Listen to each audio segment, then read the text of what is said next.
सोलापुर महानगर पालिका के प्रभाग क्रमांक 12 में बीजेपी के 4 नगरसेवक बड़े मताधिक्य से जीतने के बाद अब उन्हें 10 दिन के भीतर 10 करोड़ रुपए का विकास निधि मिलेगा। पालक मंत्री जयकुमार गोरे ने पहले ही वादा किया था कि जो उम्मीदवार सबसे अधिक मतों से जीतेंगे उन्हें विकास निधि दी जाएगी। अब इस निधि का उपयोग प्रभाग में विभिन्न विकास कार्यों के लिए किया जाएगा। जयकुमार गोरे ने नए नगर सेवकों के साथ बैठक कर उन्हें दिशा निर्देश और कान मंत्र भी दिए ताकि निधि का सही और प्रभावी उपयोग हो सके। आज वास्तविक पाहता मनापासून आनंद होतो की जे उद्दिष्ट ठेवून भारतीय जनता पक्षाने सोलापूर शहरामध्ये काम केलं आणि त्या उद्दिष्टाची पूर्ती आज झालेली आपण सगळेजण पाहतोय। जे विकासाचे विजन माननीय मुख्यमंत्री देवेंद्र फडणवीस साहेबांच्या नेतृत्वाखाली सोलापूर शहराला आम्ही दाखवलं होतं, त्या विजनवर सोलापूर शहराने विश्वास ठेवला आणि याच्या अगोदर जी आश्वासनं आम्ही सोलापूर शहराला दिलेली होती त्या प्रत्येक आश्वासनाची पूर्ती झाल्यानंतर शहरानं भरभरून आशीर्वाद आमच्या नगरसेवकांना दिलेले आहेत आणि ना भूतो भविष्यती अशा पद्धतीचं यश या निमित्तानं शहरामध्ये दिलेलं आपण सगळेजण पाहतो। त्यामुळे आज आनंदाचा दिवस आहे आणि सगळ्या आमच्या नगरसेवकांना या निमित्तानं एकत्र बोलवणं, त्यांच्यासोबत चर्चा करणं आणि त्यांच्यासोबत स्नेहभोजन घेणं, त्याच वेळी आमच्या पत्रकार बांधवांच्या सोबत स्नेहभोजन घेणं हे वास्तविक आता आजच्या कार्यक्रमाचे नियोजन आहे। त्याच्यापेक्षा वेगळं कुठलंही नियोजन आज नाही। एक मोहीम फटकेल्यानंतर लगेच दुसरी मोहीम आलेली आहे हातासमोर जिल्हा परिषदेची, कशी आखणी येत असेल?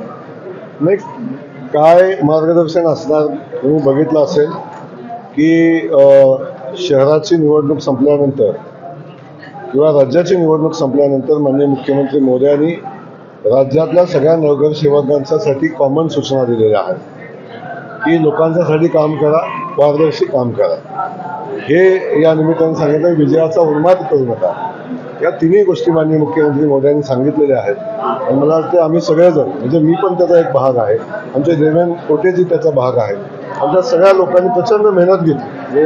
देवेंद्र कोटेजी असतील, सचिन दादा असतील, आमच्या सगळ्या टीमला असतील, खास करून रोहिणीताई तडवळकर असतील, प्रचंड मोठी मेहनत घेतली। त्या मेहनतीचं फळ आपण बघताय की आता आज 87 नगरसेवकांची सोलापूर शहरातली एकत्रित अशी ऐतिहासिक बैठक आज या ठिकाणी होते आणि मला वाटतं सोलापूरच्या इतिहासातली पहिली एका पक्षाची एका वेळी 87 नगरसेवकांची पहिली बैठक होताना आज आपण सगळेजण पाहतो। 87 मध्ये पदाधिकाऱ्याच्या निवडीचे निकष काय? आता आजचा विषय पदाधिकारी निवडीचा नाही, निकष ठरवण्याचा नाही, महापौर ठरवण्याचा नाही, स्वीकृत ठरवण्याचा नाही।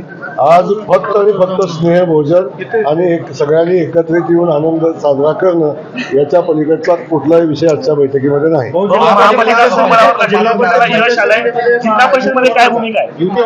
नाही, आपण पाहिलं की सोलापूर शहरामध्ये सुद्धा आमच्या सगळ्यांची भावना होती की महायुती व्हावी आणि ती महायुती झाली नाही। काही लोक म्हणजे आम्हाला अहंकार आहे, पण काही लोकांना अनावश्यक अहंकार झालेला होता आणि त्याचा परिणाम आपण बघितला काय झाला त्याचा। म्हणून या लोकांच्या अहंकारापोटी MIM हा विरोधी पक्ष म्हणून आपल्या समोर आला। त्यामुळं भारतीय जनता पक्षाने पहिल्या दिवसापासून जी ठाम भूमिका ठेवली होती की आम्हाला महायुतीवर लढायचे, परंतु महायुती कुणामुळे झाली नाही हे बघितलं आणि महायुती न करण्याची फळंही त्यांनी बघितलेली आहे। याच्या अधिक न बोलता मी एवढंच सांगेन, आताही आमची महायुती करण्याची इच्छा आहे, परंतु ज्या ठिकाणी होईल त्या ठिकाणी करू, ज्या ठिकाणी नाही होणार त्या ठिकाणी आम्ही स्वतःच्या ताकदीवर लढू। आणि आजही आमचा संकल्प आहे, अब की बार जिल्हा परिषद में बीजेपी सरकार। मी आज सरकारचं सांगितलंय, सरकार आणण्यासाठी जो आकडा लागेल तो आकडा घेऊन येणार आणि जिल्हा परिषदेमध्ये भारतीय जनता पक्षाचा झेंडा फडकलेला आपल्याला दिसेल। जिल्ह्यात 2 राष्ट्रवादी एकत्र आलेले आहेत। अशी परिस्थिती आहे की दोन्ही राष्ट्रवादी जे आहेत ते एकत्रितपणे लढत आहेत, त्यांनी त्याची अधिकृत घोषणा केलेली आहे। याचा परिणाम भाजपला किंवा आपल्या एकंदरीतच उमेदवारांवरती होईल का, काय वाटतंय? भारतीय जनता पक्ष या सगळ्यांच्या विरोधात खूप पूर्वीपासून लढत आलेला आहे। आता महायुतीमध्ये त्यातला एक घटक महायुतीमध्ये अजितदादांच्या रूपानं आहे। आता ते कुणाला सोबत घेऊन लढतात, कसे लढतात याच्याशी मला वाटते फार मोठा काही फरक पडण्याची आवश्यकता नाही। या जिल्ह्यामध्ये आपल्याला मी आजही सांगतो की भारतीय जनता पक्षाचे 13 जिल्हा परिषद सदस्य मागच्या वेळी होते. यावेळी भारतीय जनता पक्ष पूर्ण बहुमत घेऊन जिल्हा परिषदेमध्ये सत्तेत येईल अशा पद्धतीची संकल्प करून आम्ही काम करतोय.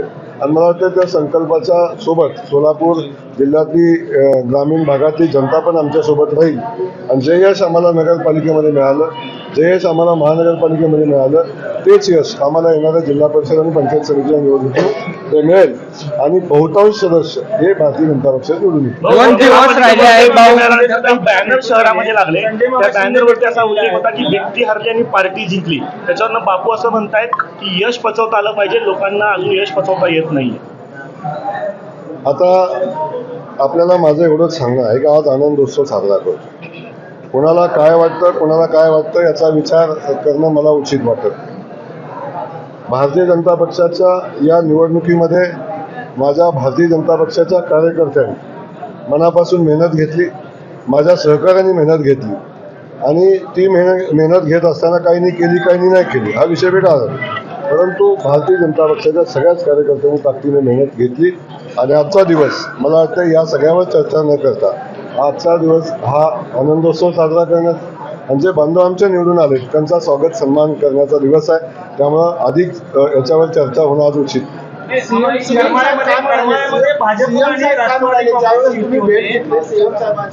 त्यांच्यावर चर्चा केली आणि फिगर सांगितला, काय म्हणाले सोलापूरकरांच्या? सीएम साहेबांनी मनापासून आनंद व्यक्त केला, सोलापूर शहरातल्या जनतेला मनापासून धन्यवाद दिले. आणि सीएम साहेबांनी सांगितलं की आपली जबाबदारी सोलापूर शहराच्या प्रती आणखीन वाढलेली आहे. आणि हे काम आपल्याला एवढा मोठा जनाधार दिल्यानंतर लोकांच्या अपेक्षा पूर्ण करणं ही आपली जबाबदारी आहे. आणि त्या जबाबदारीने तुम्ही सगळेजण काम करा अशा पद्धतीच्या भावना सीएम साहेबांनी व्यक्त केल्या. शहरातल्या नागरिकांचे मनापासून धन्यवाद मानले. ज्या लोकप्रतिनिधींनी यामध्ये भाग घेऊन या निवडणूक जिंकण्यासाठी प्रयत्न केले त्यांनाही मनापासून त्यांनी धन्यवाद दिले. त्यांचंही कौतुक मनापासून केलं आणि निवडून आलेल्या सगळ्याच नगरसेवकांचं कौतुक केलं.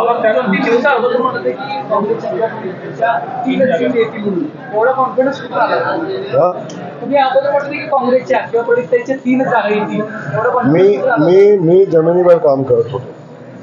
मी शहराच्या गल्ली बोळामध्ये प्रत्येक समाज बांधवांशी भेटत होतो, सगळ्यांशी बसत होतो, चर्चा करत होतो. तेव्हा आपण पाहिलं असेल की आमचे खास करून इथं देवेंद्रजी कोटेजी उभे आहेत. त्या माणसाचा शहराचा प्रचंड मोठा अभ्यास, अगदी गल्ली बोळाचा, छोट्या छोट्या समाजाचा, प्रत्येक व्यक्तीचा अभ्यास असणारा एक लोकप्रतिनिधी आमच्यासोबत निवडणूक लढत होता. पण अशा वेळी काँग्रेस पक्षाचा उमेदवार कोण आहे हे सुद्धा त्यांना माहिती नाही. काँग्रेस पक्षाच्या प्रचाराच्या मोहिमेमध्ये जे सहभागी झालेले या शहरामध्ये जाहीरनामा काय असावा, शहराला काय पाहिजे याची माहिती नाही. अशी माणसं दिल्लीत बसून जेव्हा या निवडणुकीचं नियोजन करतात तेव्हा याच्यापेक्षा चांगला निकाल येऊ शकत नाही माझी खात्री होती. आणि त्यामुळं ती माझी खात्री मी व्यक्त केली. पत्र लिहिले कार्यकर्त्यांना उद्देशून, त्याच्यात असं म्हणतात की हा पराभव अंतिम नाही, आत्मपरीक्षणातून आम्ही नवीन लढाई लढू. त्याचबरोबर ते असं रणजित पत्र लिहिले, हमारे फितरत में 2 कदम पीछे हटे, अगली छलांग लगाने को. वो 2 कदम पीछे नहीं हटे हैं, 2 कदम पीछे नहीं हटे, 50 कदम नीचे गिरे हैं. पर गिरे तो भी टांग ऊपर, अशा पद्धतीची भूमिका घेऊन जर आपण बोलणार असू तर मला वाटतं याच्यापेक्षा वेगळं काय असू शकतं. माझं काहीच म्हणणं नाही. काही खूप मोठ्या पॉलिटिशियन आहेत, दिल्लीच्या राजकारणामध्ये आहेत, राहुल गांधीच्या जवळ आहेत, तिथला अभ्यास खूप चांगला आहे. आणि अशी एक नेता शहराला मिळाल्या की जे दिल्लीत बसून शहरातलं काम करतात, शहराच्या सगळ्या व्यवस्थेवर लक्ष ठेवतात. त्यामुळं एवढी दूरदृष्टी असलेल्या नेत्या या शहराला मिळाल्याचा आनंद आहे.